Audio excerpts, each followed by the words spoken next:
bom dia, boa tarde, boa noite. Eu não sei que hora vocês vão ver o vídeo. Vamos lá. Como eu falei na aula passada, a gente vai trilhar o caminho para fazer a próxima prova.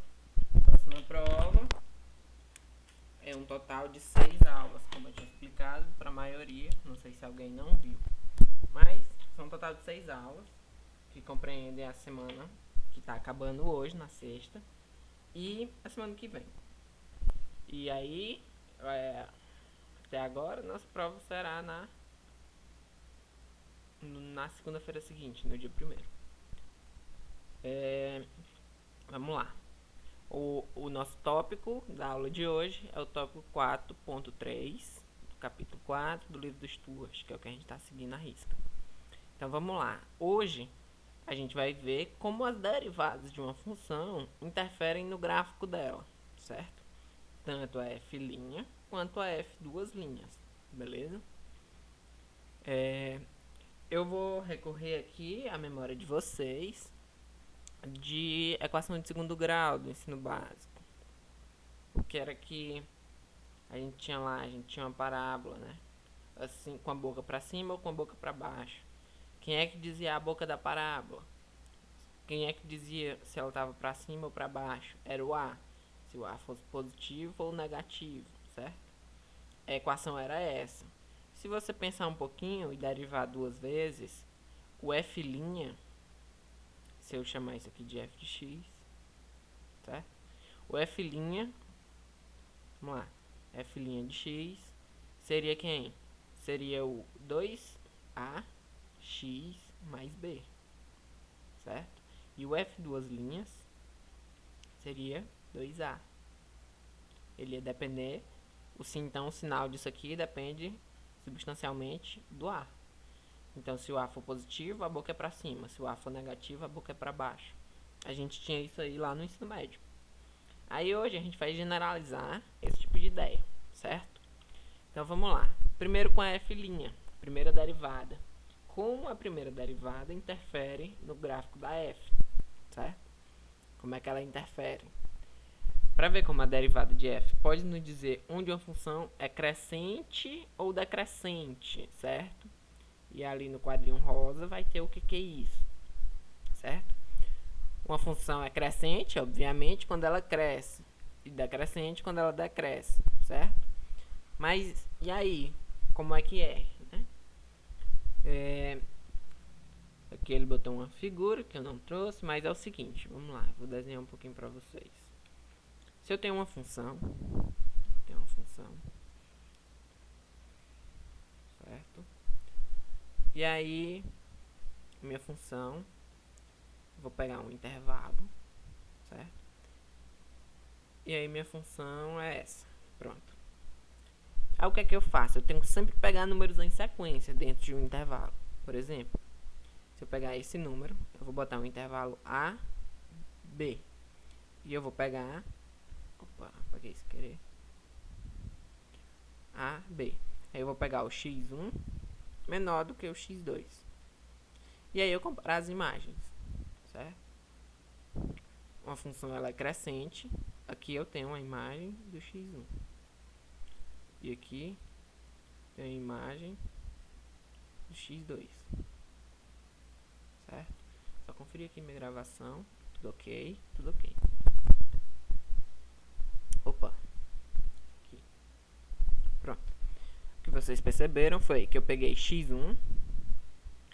Pegando x1 menor do que x2, eu ganhei que a imagem de f de x1 é menor do que a imagem da f de x2.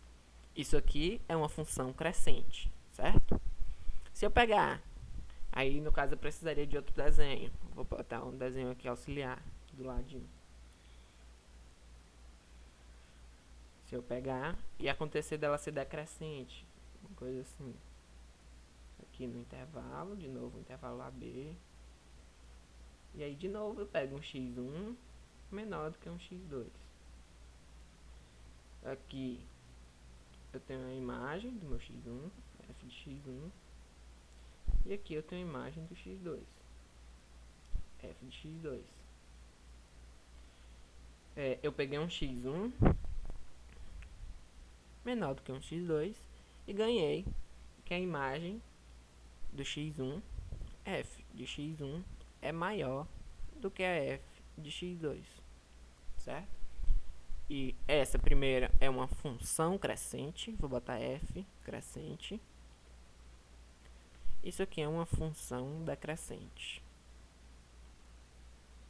Opa, decrescente. Ok? Só um TBT, só um remember aqui. Aí, o que é que a gente vai analisar? Quando que ela vai ser crescente? Quando que ela vai ser decrescente, certo? Então, como é que a gente analisa isso? A gente analisa isso a partir da primeira derivada, certo?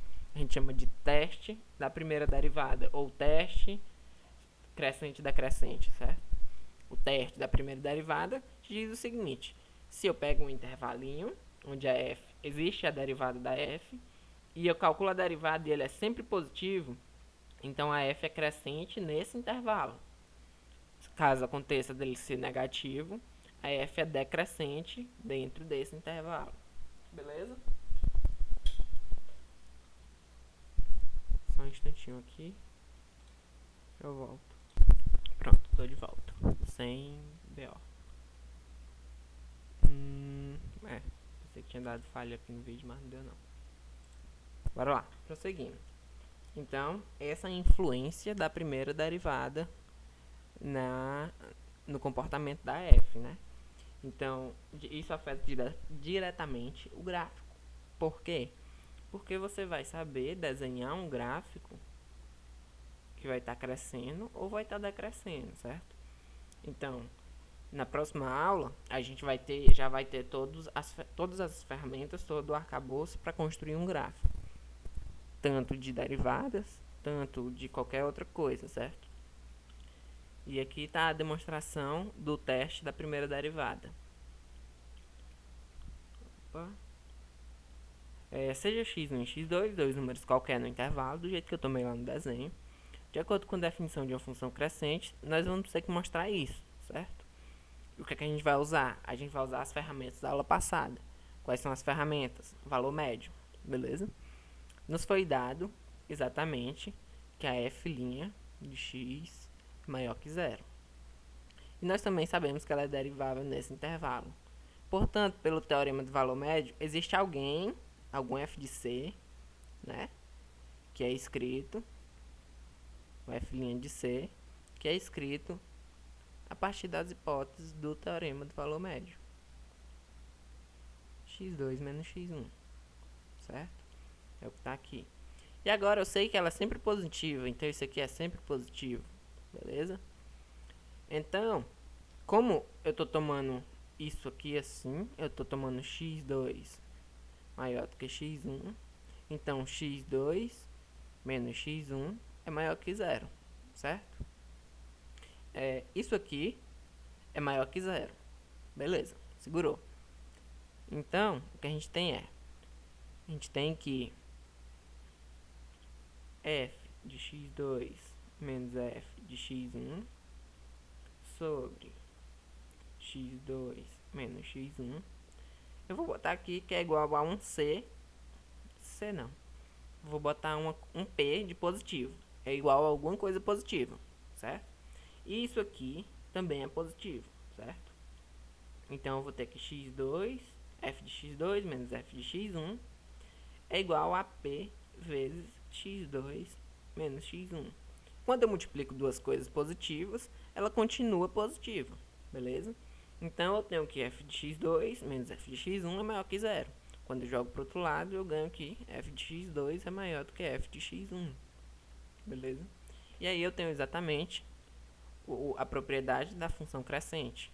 Se eu pego o x1 menor do que o x2, o f do x1 é menor do que o f do x2. A função é crescente, certo? A outra parte, no caso, essa aqui, é demonstrada do mesmo jeito, só vai me dar um sinalzinho, beleza?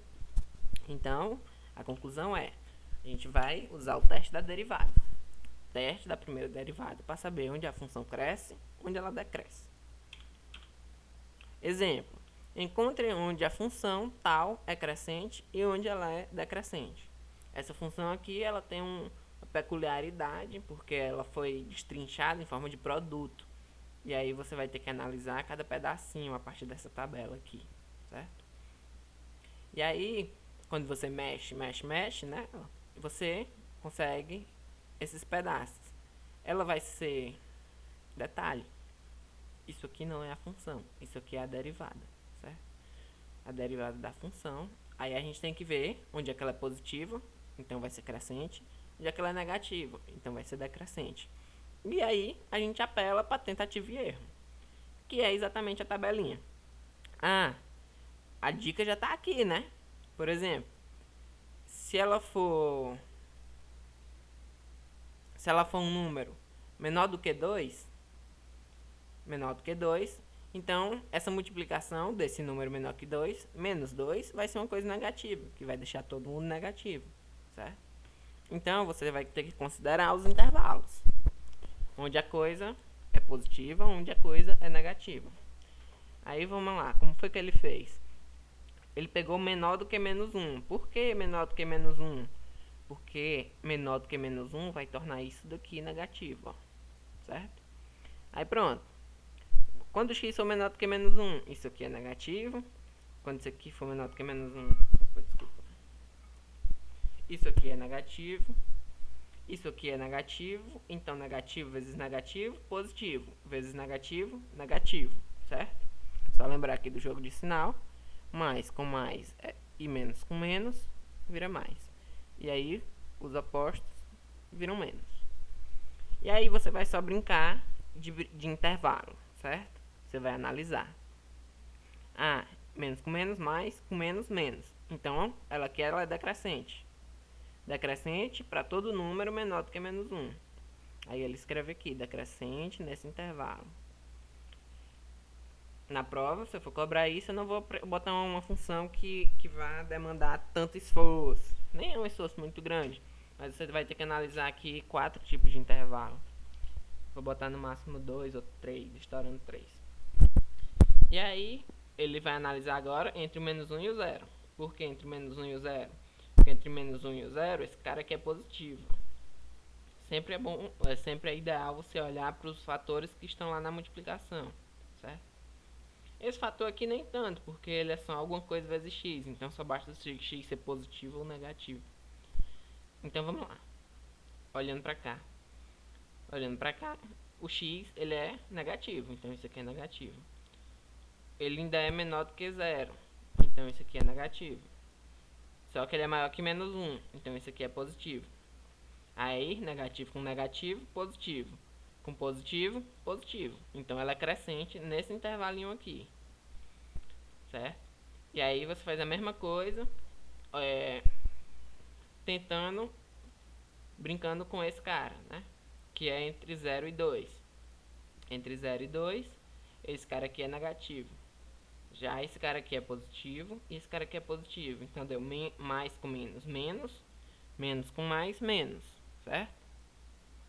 Então aqui é decrescente e aqui vai ser crescente pela mesma ideia, o mesmo teste, certo? Então a ideia, o lance é você calcula a derivada e vai olhar onde é que a derivada é positiva, onde é que a derivada é negativa. Para casos que isso aqui ocorra, ou seja, sua derivada vire um produto, você vai ter que analisar intervalos dessa forma aqui, certo? Então vamos aqui. Na seção 4.1, lembre-se de que f tem um máximo e mínimo local em C, então C é um número crítico, pelo teorema de Fermat. Mas nem todo número crítico dá origem a um número máximo ou mínimo. Consequentemente, necessitamos de um teste que diga se f tem ou não máximo ou mínimo local em um número crítico. E aí esse teste é o teste da primeira derivada. Eu vou pedir desculpa aqui, que eu disse que esse aqui é o teste de primeira derivada, mas vamos chamar esse aqui de teste crescente decrescente. Esse aqui é de fato o teste de primeira derivada. Suponha que seja C um número crítico de uma função contínua. Se o sinal da f' mudar de positivo para negativo em C, então ele é um ponto de máximo.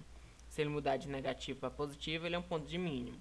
Se ele não mudar de sinal, então ele não tem máximo nem mínimo local em C. Então o que é que você vai olhar?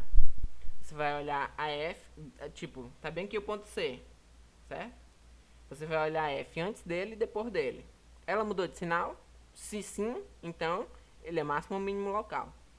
E aí você vai olhar de onde para onde. Se ela era positiva e foi negativa, então ele é o máximo. A ideia é sempre esse tipo de desenho aqui, ó. Ela estava crescendo, aí chegou em C e ela voltou. Off. Então, isso aqui é um máximo. Ela estava descendo e passou a subir. Isso aqui é um mínimo. Beleza? É simples. Aqui não é difícil. Você vai olhar, calcular a derivada. Se eu der uma função lá. Use o teste da primeira derivada para saber se a função tem máximo ou mínimo local. Aí você, beleza. Se é máximo ou mínimo local, e eu só preciso saber, eu só vou usar o teste da primeira derivada. Então, se eu tenho uma função, eu vou calcular a derivada dela e vou olhar um ponto crítico.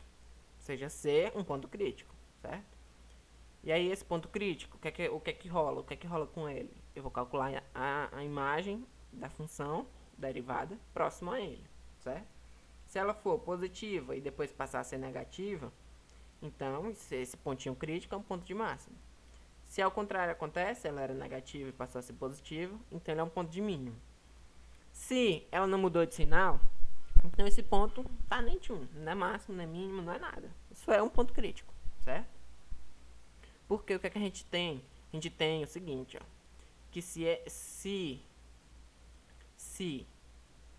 o C é máximo ou mínimo local, com certeza o C é crítico. Lá pelo teorema de Fermat. Agora, o que é que a gente está analisando? A gente está analisando a contraproposta. Se o C é crítico, com certeza ele vai ser máximo ou mínimo local? A resposta é não. Não. Depende. Depende. Depende de quê? Depende desse comportamento. Da imagem da derivada próxima a ele. Beleza? Isso aqui é só a contraproposta dessa ideia. Beleza? Isso aqui nem sempre ocorre. Então, tal que existe esse caso C. Se ela não mudar, ele não é máximo e nem mínimo. Se ela não mudar o sinal dela. Agora, se ela mudar, você vai analisar. Se ela mudou do positivo para o negativo ou do negativo para o positivo. E aí você caracteriza como mínimo ou máximo local. Aí agora, a gente já sabe como é que calcula o mínimo absoluto e máximo absoluto lá pela primeira aula. Foi a aula que a gente falou desse teorema de Fermat. E agora a gente já sabe quando é que a função tem um máximo ou mínimo local. Certo? Lá na primeira aula a gente falou do global, do absoluto. O teste da primeira derivada é uma consequência do teste de tentativa e erro. Na parte A, por exemplo, uma vez que o sinal muda de positivo para negativo, ela é crescente à esquerda e decrescente à direita. A consequência é que f tem um máximo local em C. É fácil memorizar o teste da primeira derivada visualizando essas imagenzinhas. Tenham isso aqui em mente. Esse aqui é o caso mais simples, quando ela não muda de sinal. Agora, quando ela muda do positivo para negativo, imagine que ela está fazendo esse tipo de comportamento. E quando ela está mudando de negativo a positivo, esse outro tipo de comportamento. Certo? Pronto. Aqui um exemplão. Deixa eu tirar a paleta aqui. Deixa eu ver só um instante. Ainda tem um. Estamos na metade. Encontre os valores de máximo e mínimo local na função dada. A função é g de x igual a x mais 2 seno x. E nosso x está no intervalo fechado 0, 2π. Beleza? Primeira coisa, calcular a derivada. Calcular a derivada da g. E aí, igualou a 0, certo? Ela vai ser 0 quando o cosseno de x for menos 1/2. E aí, a gente vai olhar onde é que o cosseno de x é menos 1/2. É nesses pontos. No 2π sobre 3, 4π sobre 3. Como ela é derivável em toda parte, os únicos pontos críticos são esses. Portanto, a gente vai analisar na tabela como é que ela é perto desses pontos, né? E aí ele faz essa análise pelos intervalos, certo? Opa. Pelos intervalos. A função é essa. Se eu pegar aqui, aqui e aqui, eu vou ter esses resultados, certo? Como o sinal de G' muda de positivo para negativo nesse pontinho, então, pelo teste da primeira derivada, ele é um máximo local, certo? Máximo local. Eu não vou perguntar quanto é o valor máximo local, vou perguntar só o ponto, certo? Porque em situações como essa não convém fazer esse tipo de conta, beleza? Eu vou perguntar só o ponto. Lembre-se a diferença do ponto, que há um máximo local, ponto de máximo local e o valor de máximo local. O valor é quando você joga na função e ele gera um número. Aí, qual é que é a parada? Ele mudou de positivo para negativo quando ele passou por aqui, então esse cara é máximo. Aí ele mudou de negativo a positivo quando ele passou por aqui, então esse cara é mínimo, certo? Da mesma forma, G' de x muda de negativo para positivo nesse ponto. Então ele é um valor mínimo local. E o gráfico ficaria mais ou menos nesse desenho, certo? Não é complicado. É só derivou, igualou a zero. Olhou onde é que é positivo, olhou onde é que é negativo, certo? Vocês têm que ser espertos em relação a esses pontos. Esses pontos não, esses intervalos. Porque eles sempre vão estar fortemente relacionados aos números críticos, que são os pontos que a derivada se anula, beleza? Pronto, encerrada a F'. Agora, e a F duas linhas? O que é que a gente ganha, certo? Um instantinho. Pronto, continuando. Agora a gente vai falar da influência da segunda derivada em cima do gráfico da função. O que é que a segunda derivada nos diz sobre a f? Na figura 5, o gráfico mostra duas funções crescentes. Ambos os gráficos se unem no ponto, tanto os dois gráficos ligam A até B. Mas eles são diferentes, pois eles têm a inclinação diferente, certo? Como distinguir esses dois tipos de comportamento? Na figura 6, as tangentes dessas curvas foram traçadas em vários pontos.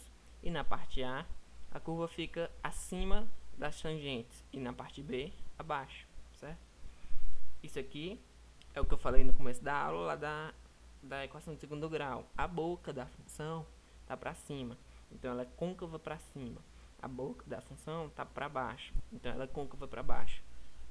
O que está por trás disso? É onde está as retas tangentes. As retas tangentes estão por baixo da função, então a boca é para cima. A reta tangente está por cima da função, a boca é para baixo, certo? E aí, se o gráfico tiver assim, foi o que eu acabei de falar. O que é côncavo para cima, o que é côncavo para baixo, dentro de um determinado intervalo, certo? Ela pode variar, certo?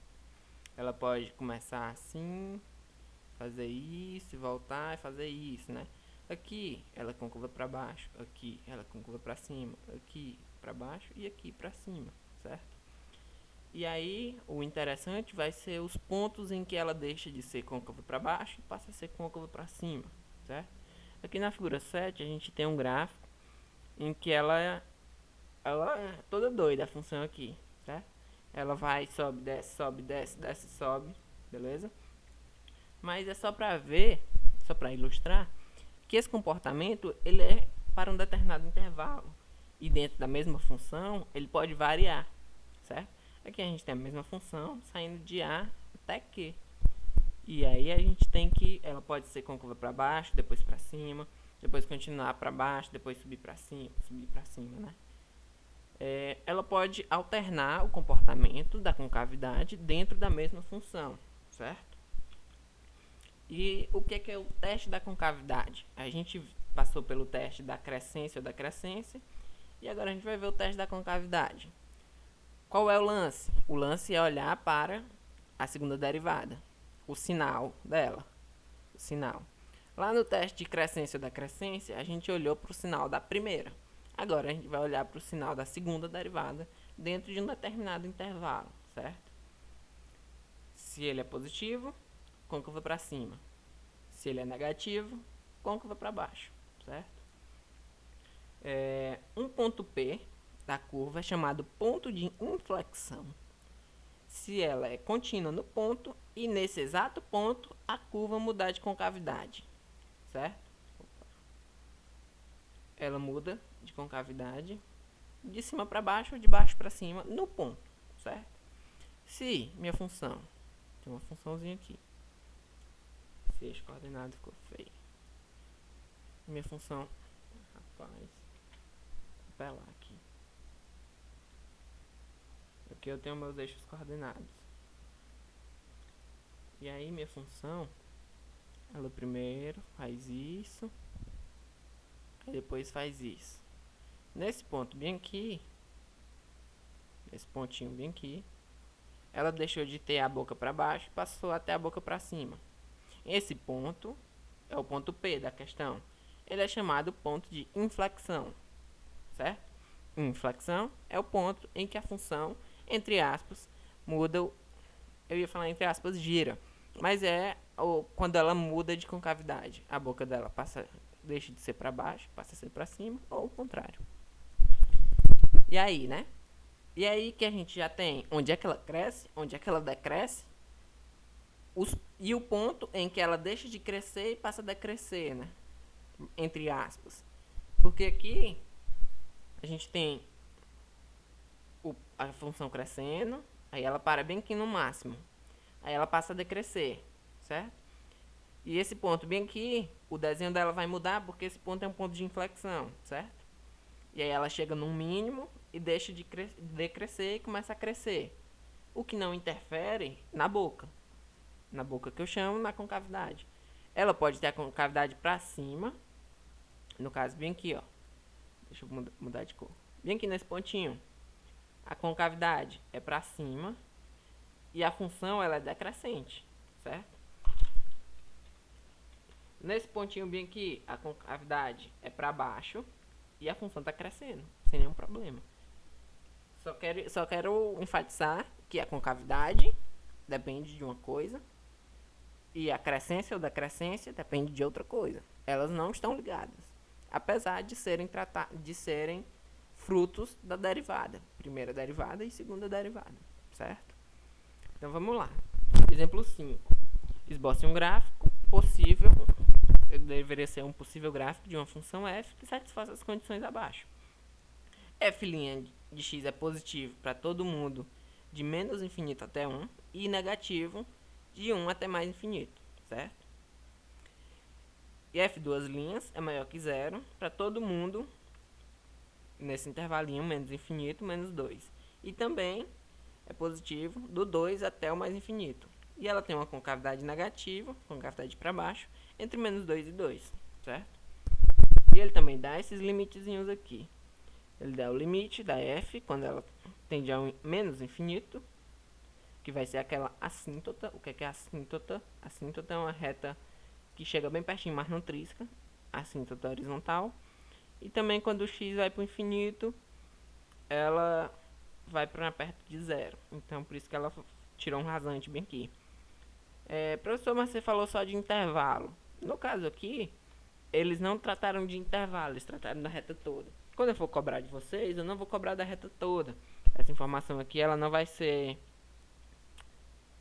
posta, ela não vai ser necessária. Pronto. No caso, eu iria cobrar, por exemplo, desenhe a função de menos 2 até 2. Aí a função ia ver e fazer isso. Ou então de menos 4 até 4, certo? E aí eu daria uma imagem para o f de 4 e uma imagem para o f de menos 4, para a função começar e terminar. Beleza? Vamos lá. A solução desse exemplo. A condição 1 nos diz que a função cresce nesse intervalinho, nesse primeiro. Então, você vai trazer a função crescendo. Deixa eu botar o verde. A função vai vir crescendo lá do menos infinito até o menos 2. Ela vem crescendo. Na realidade, até o 1 positivo, certo? Até o 1 positivo. Até aqui ela está crescendo. Até aqui. Ok. E depois do 1 ela vai decrescer. Pronto, aqui ela está decrescendo. Certo. Aí o que é que eu tenho sobre a segunda derivada? Eu tenho que a segunda derivada é positiva do menos infinito até o 2. Então, como ela vai crescer, ela tem que ter uma boca para cima, até o menos 2. Ela tá aqui com a boca para cima até o menos 2. E ela também tem uma boca para cima de 2 para frente. E bem aqui também tá. A boquinha dela tá para cima, certo? A boquinha dela para cima. E entre menos 2 e 2, ela tem uma boca para baixo. Então, entre menos 2 e 2, a boca dela é para baixo.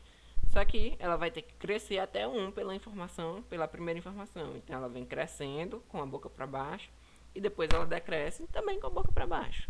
As coisas não precisam estar uma empurrando a outra. Elas podem acontecer concomitantemente. Então, o gráfico é dessa carinha aí. Beleza? Vamos ver aqui. Outra aplicação da segunda derivada é o teste para valores de máximo e mínimo. Ela é uma consequência do teste da concavidade, certo? Se meu f' de C é 0, suponha que f é contínua proximidade de C. Se o f' de C é 0, ou seja, se ele é um ponto crítico, eu olho para a concavidade. Se a segunda derivada do f é positiva, então ele tem um mínimo local. Se a segunda derivada é negativa, então ele tem um máximo local. Tomar cuidado aqui porque as coisas trocaram, certo? Quando ela é positiva, ele tem um mínimo. Quando ela é negativa, ela tem um máximo, certo? Porque quando ela é positiva, a boca é para cima. Se a boca é para cima, então é isso aqui que acontece, né? Eu chego num ponto em que a derivada é 0, mas perto dele a boca é para cima. A boca é para cima. Então esse ponto aqui ele é um ponto de mínimo. O mesmo acontece se eu tenho um ponto onde todo mundo perto dele está com a boca para baixo. Então esse ponto, o ideal é que ele seja de máximo, certo? É exatamente o que o teorema, o teste da segunda derivada está te dizendo, certo? Então hoje a gente consegue calcular valores de máximo e mínimo, saber quem são os caras, pelo teste da primeira derivada, pelo teste da concavidade, pelo teste da crescência e decrescência e teste da primeira derivada, certo? Trazer só mais esses dois exemplos e aí a gente encerra. Qualquer dúvida, vocês podem mandar lá no grupo, no final de semana.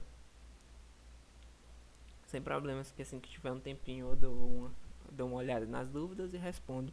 Não precisa se acanhar não. Mas se acanhar, pode mandar no PV. Tem no PV que eu chamo o privado WhatsApp. Não tem problema não. E eu peço que o ideal, vou até mandar pra vocês, é que vocês assistam essa aula antes de segunda-feira, certo? Vamos lá. Vou fazer só esse exemplo. Examine a curva dada por x4 menos 4x3 em relação à concavidade, aos pontos de inflexão e máximos e mínimos locais.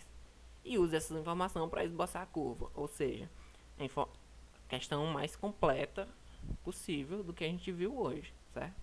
Concavidade, ponto de inflexão, máximo e mínimo local. As duas paradinhas que a gente vai ter que calcular, primeira derivada, segunda derivada, certo? Calculadas, a gente vai procurar os números críticos, os pontos críticos. E aí a gente acha a partir da primeira derivada, viu? Números críticos. Esse e esse, o 0 e o 3. Para usar o teste da segunda derivada, a gente calcula a segunda derivada nesses pontos, certo? Isso aqui a gente ganha. Quando joga o 0 aqui, é o 0 todo mundo. Quando a gente joga o 3, ele dá um número positivo, né? Aí voltou bem aqui, ó. Se ele é um número crítico e a derivada dele, segunda, é positiva, então ele é um ponto de mínimo. Então a gente já sabe que o 3 é um ponto de mínimo, certo? Uma vez que f' de 3 é igual a 0 e ela tem a segunda derivada positiva, então esse ponto aqui, o ponto 3, é um ponto de mínimo e o menos 27 é o valor de mínimo, certo? Uma vez que esse cara aqui zero, o teste da segunda derivada não nos dá informação sobre esse número 0, certo? Mas, uma vez que f' de 0, f' de x é menor que 0 para x menor que 0, e também para x entre 0 e 3, o teste da primeira derivada nos diz que ele não tem nem máximo nem mínimo local em 0, certo? E nesse caso, a parada foi inconclusiva. De fato, a expressão mostra que decresce à esquerda de 3 e cresce à direita de 3, o que não diz nada do zero. Então, o zero passou batido, certo? É exatamente esse o caso C. Ele não mudou de sinal, ele é número crítico, ele não mudou de sinal, certo? Então, muita atenção vocês, escrevam, reescrevam e dê uma lida nos testes primeira e segunda derivada. Como o f' de x é zero quando x é igual a zero ou 2, então esses seriam, entre aspas, os pontos de inflexão, certo? Então a gente vai analisar nos pontos de inflexão, justamente aqui, ó. Quando o gráfico, o ponto de inflexão depende da segunda derivada, certo? Porque os pontos de inflexão, eles são exatamente os caras que vão, entre aspas, anular a função segunda derivada. Então você vai calcular a segunda derivada, vai encontrar uma expressão para ela e vai ver onde é que elas zeram. Então você vai analisar próximo daqueles números. Os números vão ser teu norte para achar aqueles intervalos, certo? E aí você vai brincar de tentativa e erro, certo? E aí você vai descobrir o que eu acabei de falar, que o zero é ponto de inflexão, por quê? Porque ele sai do mais para o menos, e o 2 é ponto de inflexão, porque ele sai do menos para o mais, certo? E aí, o ponto 0, 0 é um ponto de inflexão, uma vez que a curva muda de côncava para cima e côncava para baixo. E o ponto 2, 16 é um ponto de inflexão, aqui é o ponto e o valor, né? A gente trata x, f de x, né? Assim, um par. Uma vez que ela muda de côncava para baixo e côncava para cima. E usando o mínimo local e os intervalos de concavidade, a gente faz o gráfico, né? Eu não trouxe o gráfico aqui na figura 11. E é isso, galera. Eu acho que a aula ficou um pouquinho grande. Mas eu peço que vocês estudem, dêem uma olhada no livro, dêem uma olhada nesses teoremas, que a gente vai precisar deles para a gente falar dos gráficos na aula de segunda-feira, certo? Eu peço também que qualquer dúvida vocês falem comigo, sem problemas. E é isso, até segunda-feira. Abraço aí, bom final de semana.